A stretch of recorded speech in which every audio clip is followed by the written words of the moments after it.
I've been born and brought up in Jaipur and just went out for my graduation for architecture to IIT Roorkee. And I realized what I had been taking for granted for those many years, being growing up in the city with such architectural gems and jewels sprinkled all over, including the planning ethos of the city itself. That was etched in my subconscious. My holiday in Calcutta, I was exposed to colonial architecture, especially the Victoria Memorial. I was married and I came to Jaipur, and the finer nuances of columns and arches and spaces, what they meant. Then I realized that it had actually had this great impact on me, and I was able to appreciate everything here in a much better way.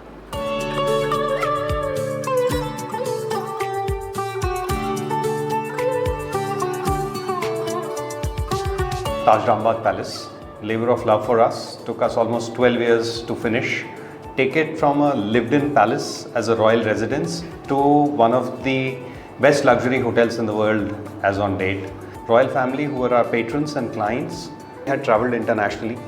Object their arts, fabrics, carpets, you name it, and wanted to display it in their homes so that the guests walking into the hotel felt that they're guests of the royal family and not checking into a hotel. That meant 79 rooms, 79 different personalities, so no mock-ups, no cookie cutter jobs. The challenge here was the room mix had to be created again. There were spaces, especially on the upper floors, where there was no natural light, very small tiny windows, so we created charokas, the chhatris inside the rooms. Everything was put together tastefully to give you that final product that Rambagh today is.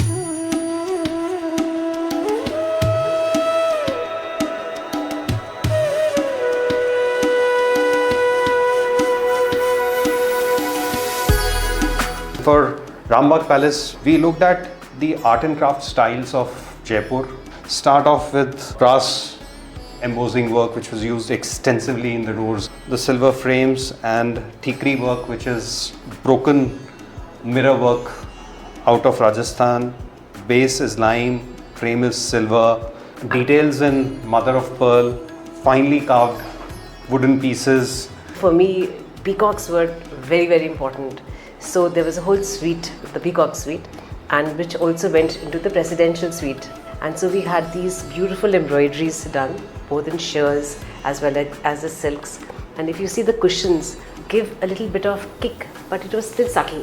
This is beautiful gold panels which was specifically made for one of the conference rooms for that project.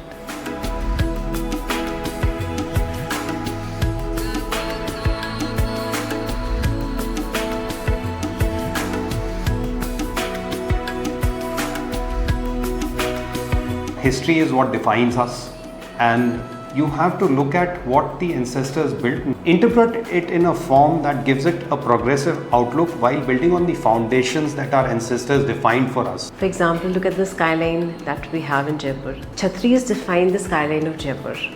Were we to not have them here, it would absolutely be a different city. So how do we use that and interpret it and use it in our modern architecture and retain and change the skyline again? That is what heritage should be like.